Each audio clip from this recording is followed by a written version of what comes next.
Birodarlar, Allohga qasam, bolaga berilgan va'dani bajarmaslik tarbiyadagi eng katta xatolardan.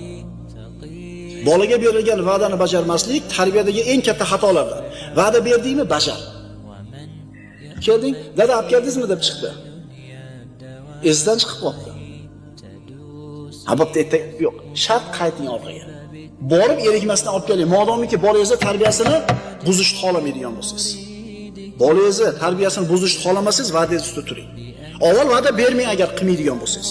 Chunki va'da berib turib bajarmasangiz, bolaga amaliy suratda yolg'onni o'zingiz o'rgatdingiz.